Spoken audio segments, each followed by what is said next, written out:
Abdul Wahab Zuhri রে, তোকে মেয়েও দেব না, তোকে ছেলেও দেব না, তোকে পুত্রও দেব না, তোকে কন্যাও দেব না, তোকে আমি আল্লাহ কষ্টি পাথরে যাচাই বাছাই করে নিয়ে মুহাম্মদুর রাসূলুল্লাহর মা আমেনাকে জগতের সর্বসৃষ্টির সেরা মা করে আমি আল্লাহ মুহাম্মদ রাসূলের মাকে তোর ঘরেতে পাঠিয়ে দেব। কাকে পাঠাচ্ছেন? রাসূলুল্লাহর মাকে পাঠাচ্ছেন। কবে পাঠাচ্ছেন? কোন সময় পাঠাচ্ছেন? আল্লাহর কাছে চাইলেন আল্লাহ একটা ভাই পুত্র নয় কন্যা আপনি দেবেন, যেটা দেবেন আলহামদুলিল্লাহ, যেটাই হোক আমি শুকরিয়া আপনার কাবায় যাব, গিয়ে লাব্বাইক আল্লাহুম্মা লাব্বাইক। মদিনার নাম ছিল ইয়াসরিব, আপনি নাম দিয়েছেন মদিনা। আমি আল্লাহ কোরআনুল কারীমের ভিতরে আপনার সম্মানে, আপনার ইজ্জতে, আপনার তাজিমে, আপনার তামাদ্দমে ওই মদিনার নামটাকে এবারে জান্নাতি নগরী বলে দিয়ে দিলাম। জোরে বললেন? আর একটু জোরে হলো না? নারে তাকবীর। আল্লাহ পাক বললেন ওয়াহাজাল বালাদিল ইয়ামিন, রাসূল বললেন মদিনা, আল্লাহ পাক বললেন ওয়াহাজাল বালাদিল ইয়ামিন, এই মদিনাটা হলো জান্নাতের শহর। জোরে বললেন? মদিনাটা কিসের শহর? জান্নাতি শহর। যদি জান্নাত দেখতে চাও চলে যান একবার মদিনায়, গিয়ে জীবদ্দশায় একবার জান্নাত দেখে আসেন। মা বাইনা বাইতি ওয়া রাউযাতুম মিন রিয়াদুল জান্নাহ। জোরে বললেন না? আমার নবী সোনার একটি মেহরাব শরীফ রয়েছে মদিনায়, সোনার একটি মেম্বার শরীফ রয়েছে। ওই জায়গায় আমার হাবিবে তাবিবে লাবিব দাঁড়িয়ে দাঁড়িয়ে রাসূলুল্লাহ ইমামতি করতেন, রাসূল ওয়াজ করতেন, নসিহত করতেন। নাহানু জুলুসুন ইনদা রাসূলিল্লাহ সাল্লাল্লাহু আলাইহি ওয়াসাল্লাম। আমার নবী ওই জায়গায় দাঁড়িয়ে দাঁড়িয়ে तमाम পৃথিবীর উম্মতকে শিক্ষা দিয়েছিলেন, আসহাবে নবীদেরকে শিক্ষা দিয়েছিলেন, আসহাবে রাসূলদেরকে শিক্ষা দিয়েছিলেন, কুরআয়ে কেরামদেরকে শিক্ষা দিয়েছিলেন, সাহাবা হুজুরদেরকে বলেছিলেন হে আমার সাহাবায়ে কেরামেরা, আমি নবী দুনিয়াতে থাকব না, আমি রাসূল দুনিয়াতে থাকব না, আমি নবী দুনিয়া ছেড়ে চলে যাব, তবে আমি নবী আমার এই যে কথা, আমার যে বাণী, এটি আল্লাহ পাকের হুকুম। ওমা ইয়ান্তিকু আনিল হাওয়া ইন হুয়া ইল্লা ওয়াহয়ু ইউহা। আমি নবী পাক একটা কথাও নিজে থেকে বলি না, আল্লাহর হুকুম ব্যতীত। অতএব এই কথাগুলোকে আমি নবী চলে যাব, কিন্তু এই কথাগুলোকে পৌঁছে দেওয়ার দায়িত্ব আপনাদের কাছে রেখে দিয়ে গেলাম। জোরে বললেন? নবী বললেন দুনিয়াতে আমার উম্মতরা দুটো বিষয় বস্তুর উপরে দৃঢ় প্রতিজ্ঞা নিয়ে যদি ইস্তেকামত থাকতে পারে, আমি নবী তাদের জন্য জান্নাতের প্রতিজ্ঞা নিয়ে নিলাম। জোরে বললেন? নবী কি বললেন? দুটো বিষয়ের উপরে যদি আমার উম্মতরা প্রতিজ্ঞা নিয়ে থাকতে পারে, আমি নবী ওই উম্মতের জন্য জান্নাতের প্রতিজ্ঞা নিয়ে নিলাম। কি? একটি হচ্ছে কিতাবুল্লাহ, অপরটি হচ্ছে সুন্নাতে রাসূল।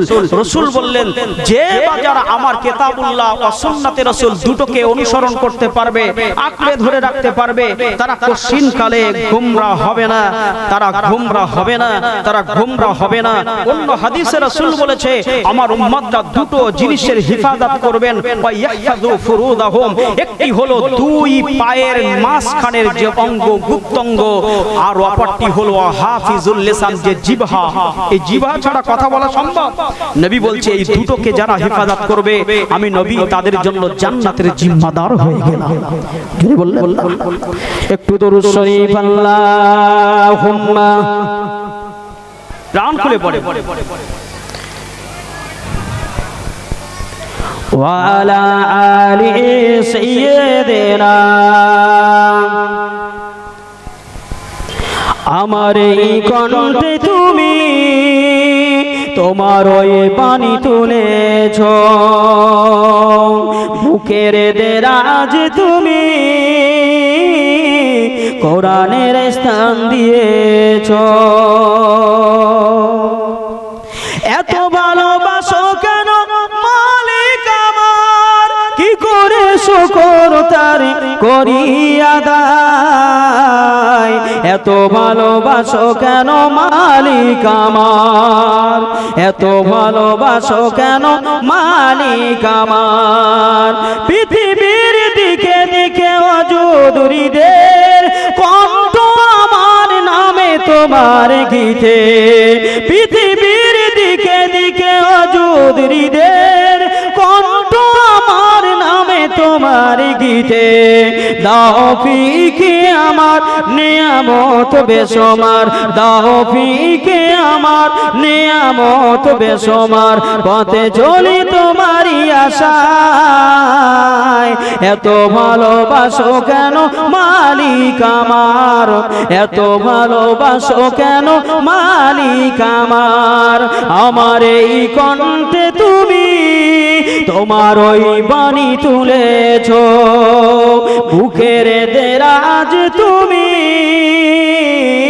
কোরআনের স্থান দিয়েছো হে দয়ার পথে পথে জীবন সমূল গড়তে আমার তুমি করো কবুল হে দয়ার পথে পথে জীবন সমূল গড়তে আমার তুমি করো কবুল কোরআনকে যাই তোমাকেই যেন পাই কোরআনকে যাই তোমাকেই যেন পাই পথে চলি তোমারই আশায় এত ভালোবাসো কেন মালিক আমার এত ভালোবাসো কেন মালিক আমার আমার এই কণ্ঠে তুমি তোমার ওই বাণী তুলেছো বুকের দেরাজ তুমি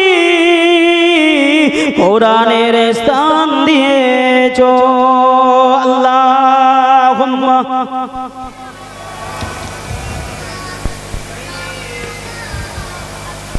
ওয়া আলা আলি সাইয়্যিদিনা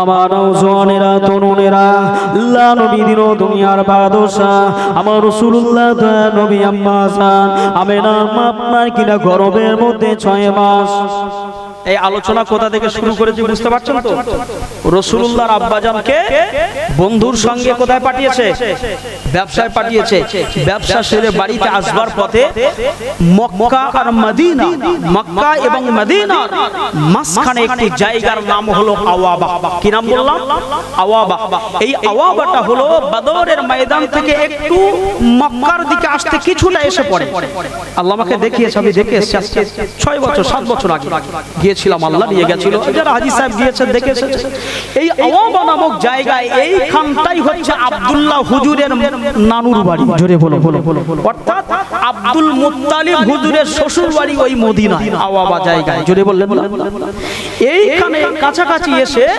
এইখানটায় এসে হযরতে আব্দুল্লাহ হুজুরের শরীরটা প্রচন্ড পরিমাণে আপনার গরম হতে লাগলো অর্থাৎ জ্বর শুরু হয়ে গেল এত পরিমাণে জ্বর শুরু হয়ে গেছে এই খবরটা এই যে বণিক যারা ব্যবসায়ী ছিলেন এনারা আব্দুল্লাহ হুজুরের মামা এবং মামিমাদের কাছে এই খবরটা পৌঁছে দিয়েছেন দেওয়ার পরে আব্দুল্লাহ হুজুরের মামা মামিরা আব্দুল্লাহ হুজুরকে রিসিভ করে নিয়ে তারা বাড়িতে নিয়ে সেবা শুশ্রূষা করছেন হাকিম বৈদ্য কবিরাজ যেভাবে তাকে সুস্থ করা যায় সেই দিকে খুব একেবারে অপরন্তর চেষ্টা করছেন কিন্তু কোন রকমে উপশম হচ্ছে না এই উপশম যখন হচ্ছে না এই মর্মে একটি বার্তা লিখলেন একটি চিঠি একটি লেটার লিখলেন আব্দুল মুত্তালিব হুজুরের কাছে মক্কার জমিনেতে খানায় কাবার মুতাওয়াল্লি হলেন আব্দুল মুত্তালিব রাসূলুল্লাহ দাদু হচ্ছেন খানায় কাবার কি রক্ষক মানে দেখাশোনার সমস্ত দায়িত্ব হচ্ছে রাসূলুল্লাহ দাদু আব্দুল মুত্তালিবের তো আব্দুল মুত্তালিব হুজুরের কাছে শালাদের পক্ষ থেকে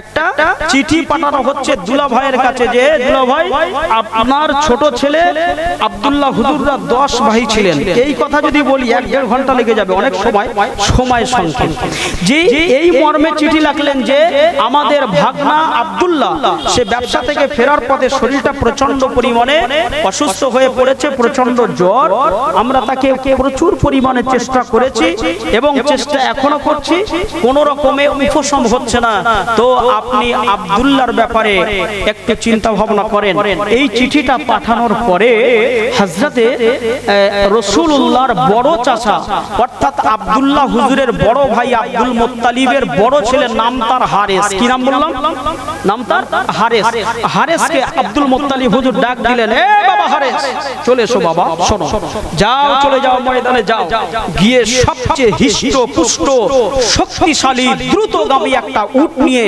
এই মুহূর্তে তুমি তোমার মামার বাড়ির পথে রওনা দাও, কারণ সেখানে আমার আব্দুল্লাহ অসুস্থ। আমার আব্দুল্লাহকে এই হিষ্টপুষ্ট দ্রুতগামী এই উটের উপরে উঠিয়ে নিয়ে আমি আব্দুল মুত্তালিব আমার কাছে এনে হাজির করো। আমি বাবা, আমার মনটা মানছে না। ছোট ছেলের প্রতি একটা মায়া দয়া থাকে না? থাকে।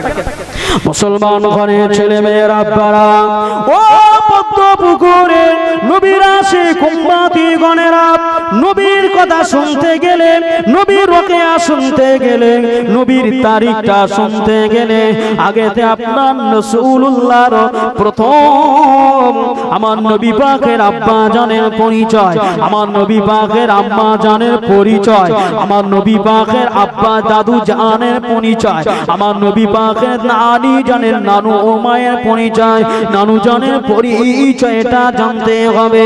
আমার নবী পাকের আব্বা জান, তার নাম আব্দুল্লাহ, আর তার আব্বার নাম হলো আব্দুল মুত্তালিব। তিনি হলেন খানদানে নবী, তিনি হলেন খানদানে রাসূলের একমাত্র এমন করে গর্বিত সন্তান, বনু আদনান বংশের নেতা করে আল্লাহ আমার হাবিবে তাবিবে লাবিবকে পাঠিয়েছে।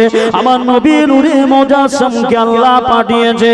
ও নওজওয়ানেরা, আব্দুল মুত্তালিব তিনি হাশিমি গোত্রের কুরাইশ বংশের একজন লিডার, হাশিমি গোত্রের কুরাইশ বংশের একজন লিডার। তিনি হলেন বিচারক, তিনি হলেন খানায়ে কাবার লক্ষক, তিনি হলেন খানায়ে কাবার মুতাআল্লি। আর আমার নবী পাকের নানু জান, তিনি হলেন আপনার কিনা হাশিমি গোত্রের একজন সন্তান, হাশিমি গোত্রের কুরাইশ বংশের একজন ছেলে। তিনিও মক্কা থেকে মদিনার জমিনের উপর দিয়ে, ইয়াসরিবের জমিনের উপর দিয়ে শাম সিরিয়ায় জননাম্মানে ব্যবসা করতে যেতেন। এইভাবে অনেক দিন ধরে দীর্ঘদিন ব্যবসা করবার কারণে ইয়াসরিবের মানুষের সঙ্গে এমন বন্ধুত্ব হয়ে গেছিল, ইয়াসরিবের মানুষেরা ডেকে বলেছিলেন, ও আব্দুল গাব জুহরি গো হুজুর, আল্লাহ পাক আপনার খানদানকে বড় খানদান করেছে, আল্লাহ পাক আপনার খানদানকে মাকামওয়ালা খানদান করেছে। হুজুর, আপনার খানদানের মানুষ সবাই মক্কার জমিনে বসবাস করে, আমাদের বড় আরজু, আপনাকে আমরা মক্কায় যেতে দেব না, আপনি মক্কায় চলে যাবেন। মক্কার তুলনায় মদিনার আহাবাটা বড় স্নিগ্ধ, মদিনার আহাবাটা অনেকটা ভালো। হুজুর, আপনার কাছে আমাদের একটাই আরজু, আপনি মদিনার জমিনে থেকে যান, আপনি মদিনার জমিনে থেকে যান। আপনার থাকার ব্যবস্থা, আপনার ঘর বাড়ির জন্য সমস্ত কিছু আমরা দিতে রাজি, আপনাকে নেতা হিসাবে মানতে রাজি। কারণটা হলো আপনি হাশিমি গোত্রের, হাশিমি বংশের একজন ছেলে, আপনি কুরাইশ বংশের একজন আওলাদ। আপনার আওলাদকে আমরা বড় সম্মান করি, আপনার আওলাদকে, আপনার বংশকে, আপনার গোত্রকে আমরা বড় ভালোবাসি। হুজুর, এই না বলার পরে মদিনার মানুষদের ডাকের সাড়া দিয়ে আব্দুল মুত্তালিব হুজুরের বন্ধু, ছোটবেলার বন্ধু, মুহাব্বতের বন্ধু আব্দুল গাব জুহরি আমার রাসূলুল্লাহর নানু মদিনার জমিনে বসবাস শুরু করে দিয়েছিলেন। কিতাবের মধ্যে পাওয়া যায় আব্দুল গাব জুহরি আমার নবী পাকের নানু জান বিবাহ করলেন। বিবাহ করবার পরে একটা ছেলে ও হন না, একটা মেয়েও আল্লাহ দিচ্ছেন না। আল আওলাদ তানার নাই, আল আওলাদ তানার নাই। একদিন তিনি আল্লাহর দরবারে নামাজ আদায় করে দুই কানা হাত উঠিয়ে বলেছিলেন, ও রব্বি আল্লাহ, রব্বি মাবুদ, আমি আব্দুল মুত্তালিব, আমি আব্দুল গাব জুহরি, আপনি আমাকে যদি একটা আওলাদ, একটা অত ছেলে অথবা একটা মেয়ে যদি আপনি আমাকে দেন, আমি আপনার কাছে ইকরার করছি, যেদিন আপনি আমাকে একটা ছেলে অথবা একটা মেয়ে আপনি আমাকে দেবেন, আমি আল্লাহ পাক আপনার কাবা বাইতুল্লাহ গিয়ে, আপনার কাবা শরীফে গিয়ে হজ সম্পূর্ণ করে আসব। জোরে বললেন না? বুঝতে পারছেন? বুঝতে পারছেন? আব্দুল মুত্তালিব রাসূলুল্লাহর মা দুনিয়াতে অত সহজে আসে নাই, আল্লাহর কাছে চেয়েছেন। আল্লাহ পাক বলেন আব্দুল ওয়াহাব জুহরি রে, তোকে মেয়েও দেব না, তোকে ছেলেও দেব না, তোকে পুত্রও দেব না, তোকে কন্যাও দেব না, তোকে আমি আল্লাহ কষ্টি পাথরে যাচাই বাছাই করে নিয়ে মুহাম্মদুর রাসূলুল্লাহর মা আমেনাকে জগতের সর্বসৃষ্টির সেরা মা করে আমি আল্লাহ মুহাম্মদ রাসূলের মাকে তোর ঘরেতে পাঠিয়েছি। কাকে পাঠাচ্ছেন? রাসূলুল্লাহর মাকে পাঠাচ্ছেন। কবে পাঠাচ্ছেন? কোন সময় পাঠাচ্ছেন? আল্লাহর কাছে চাইলেন আল্লাহ একটা ভাই পুত্র নয় কন্যা আপনি দেবেন, যেটা দেবেন আলহামদুলিল্লাহ, যেটাই হোক আমি শুকরিয়া আপনার কাবায় যাব, গিয়ে লাব্বাইক আল্লাহুম্মা লাব্বাইক লাব্বাইক লা শারীকা লাকা লাব্বাইক ইন্নাল হামদা ওয়ান নি'মাতা লাকা ওয়াল মুলক লা শারীকা লাক, আল্লাহ তার দরবারে গিয়ে আমি বললেন না আপনার বাড়ি গিয়ে আমি উপস্থিতি দেব। যদি কোনো বান্দার বাড়িতে এসে, পৃথিবীর কোনো মানুষের বাড়িতে এসে দুয়ারে যদি দাঁড়িয়ে থাকে, ওই মানুষটা যদি ইহসান তার মধ্যে থাকে, ওই মানুষটা কখনো কোশ্চিনকালে আপনাকে বসতে না বলে কোনোদিন বলবে যে আপনি চলে যান, বলতে পারবে? আল্লাহ পাক বলছেন পৃথিবীতে কাবাটা হচ্ছে আমি আল্লাহ আমার বাড়ি। কাবাটা কার বাড়ি? আল্লাহর বাড়ি। আল্লাহ পাক বলছে কাবায় যে ব্যক্তি আসলো, আমাকে রব বলে, আমাকে সব বলে মেনে যে লাব্বাইক দিল, আমি আল্লাহ পাক আমার বাড়িতে আসার কারণে আমি আল্লাহ পাক তাকে জান্নাতে থাকার জায়গা ব্যবস্থা করে দেব। জোরে বললেন মুসলমান ঘরে ছেলে মেয়েরা আব্বারা, আমার নবী পাকের আম্মা জান আমেনা কিভাবে দুনিয়ায় এসেছিলেন? ও কিনা আল্লাহ পাকের নবীর উম্মতি গণেরা, আমার নবী পাকের মা জননী কিভাবে এসেছিলেন? আমার নবী পাকের মা আমেনা রাদিয়াল্লাহু তাআলা আনহা আম্মা জান দুনিয়া জমিনে অতি সহজে আসে নাই। আসবার কারণটা হলো আল্লাহর কাছে এই মাকে চাওয়া হয়েছিল। আর একটু জোরে বলো নারী থাকবে, নারী থাকবে। আপনারা খুশি না বেজার? খুশি না বেজার? আপনাদের যে সাউন্ড কতটা খুশি সে আমি বুঝতে পারছি।